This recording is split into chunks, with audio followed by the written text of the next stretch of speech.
The Little Prince, written by Antoine de Saint-Exupéry in 1943, is at once a children's tale and a profound philosophical reflection on human nature. On its surface, it tells the story of a stranded aviator who meets a small boy from another world. But beneath its whimsical simplicity lies a meditation on loneliness, love, loss, and the absurdities of adulthood. This duality, lightness and depth, is what has given the book its timeless quality, resonating equally with children and adults. The narrator, an aviator, begins by recounting his childhood frustration with adults who lacked imagination. When he drew a boa constrictor digesting an elephant, grown-ups only saw a hat. This anecdote establishes a central theme: adults often fail to perceive the world through the eyes of wonder, reducing complexity into bland literalism. For children, imagination reveals truths invisible to pragmatic minds. This opening frames the story as a defense of childlike vision, suggesting that true wisdom may lie in simplicity, not cynicism. After this reflection, the narrator describes how his plane crashes in the Sahara Desert. There, isolated and running out of water, he meets the little prince, a golden-haired boy who mysteriously appears and asks him to draw a sheep. The request, whimsical yet sincere, reawakens the narrator's creativity. This moment highlights the redemptive power of imagination. Even amid survival challenges, art and play can give meaning. As the aviator converses with the little prince, he learns that the boy comes from a tiny asteroid known as B612. On his planet, the little prince maintains 3 volcanoes and tends to a fragile rose. The rose is beautiful but vain, demanding constant attention. The prince loves her but feels confused and hurt by her arrogance. This rose symbolizes both the joys and burdens of love, beauty and fragility intertwined with pride and misunderstanding. Unable to reconcile his feelings, the little prince leaves his planet to explore others. His journey takes him across a series of asteroids, each inhabited by a single adult character. These encounters serve as allegories exposing the folly of adulthood. For instance, the king rules over nothing but insists on absolute authority. His need for control illustrates how power often thrives on illusions rather than substance. On another planet, the prince meets a conceited man who seeks constant admiration. His shallowness reflects the human obsession with validation and ego. Then comes the tippler, who drinks to forget his shame about drinking, embodying the tragic cycle of self-destructive behavior. The businessman counts stars and claims ownership of them, demonstrating the absurdity of material greed divorced from purpose. Each adult caricature shows how maturity can devolve into absurd fixations when imagination and empathy are lost. One of the more poignant meetings is with the lamplighter. His job is to light and extinguish a lamp every minute as his planet spins rapidly. Though his task is absurd, he fulfills it faithfully, making him the only adult the prince respects. The lamplighter represents devotion, duty, and selflessness, qualities the prince admires because they align with meaning rather than vanity. Finally, the prince meets a geographer who records knowledge of planets but never explores them.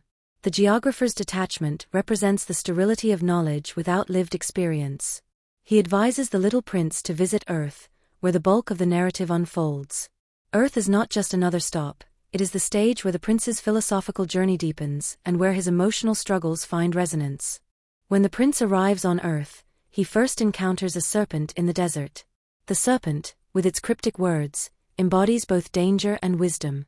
It hints at mortality and the idea that death can be a return to the stars.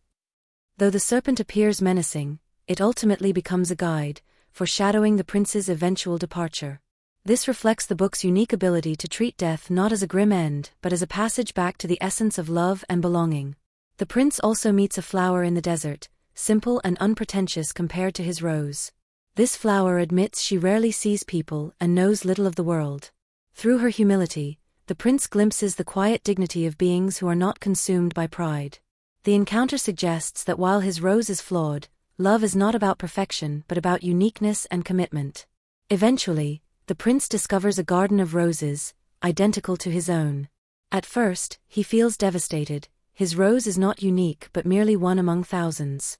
This realization mirrors the universal human experience of disillusionment when love or meaning appears ordinary. But this moment of despair becomes transformative when the prince later learns the rose is special not because of rarity, but because of the care he gave her. The act of tending, watering, shielding, cherishing, creates uniqueness. This lesson crystallizes when the prince meets the fox, perhaps the book's most profound character. The fox asks to be tamed, explaining that to tame means to establish bonds. Through taming, beings become unique to one another. The fox tells the prince, one sees clearly only with the heart. What is essential is invisible to the eye. This truth redefines love. It is not possession or beauty but relationship and responsibility that make someone irreplaceable. The taming of the fox transforms the prince's understanding of his rose.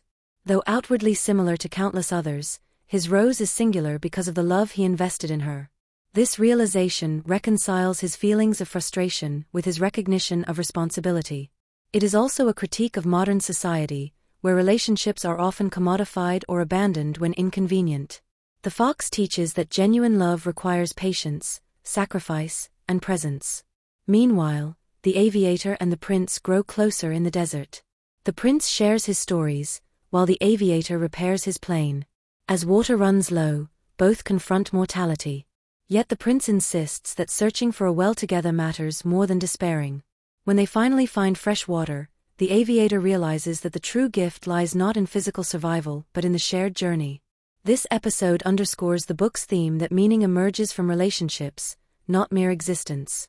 The prince's relationship with the aviator mirrors that with the fox, a bond formed through shared vulnerability. Their companionship reawakens the aviator's childlike wonder, healing the disillusionment he felt as an adult. Through the prince, he rediscovers imagination, empathy, and connection. The prince, in turn, finds in the aviator a confidant who listens sincerely, something he rarely encountered among the adults on his journey. But the prince knows he cannot remain on Earth. He longs to return to his rose, despite her vanity and flaws. His decision demonstrates a mature understanding of love, not an escape from imperfection but an embrace of responsibility. Yet his return requires sacrifice. He tells the aviator that he must allow the serpent to bite him, for only through death can he reunite with his rose. This mystical act blurs the boundary between physical mortality and spiritual return. The aviator protests, devastated at the thought of losing his new friend. But the prince consoles him, saying he will not truly be gone. When the aviator looks at the stars, he will hear the prince's laughter, like 1,000 bells ringing. The stars, once cold and distant, become living symbols of memory and presence. Here, Saint-Exupéry transforms grief into enduring love, suggesting that death does not erase bonds but transfigures them into new forms of remembrance.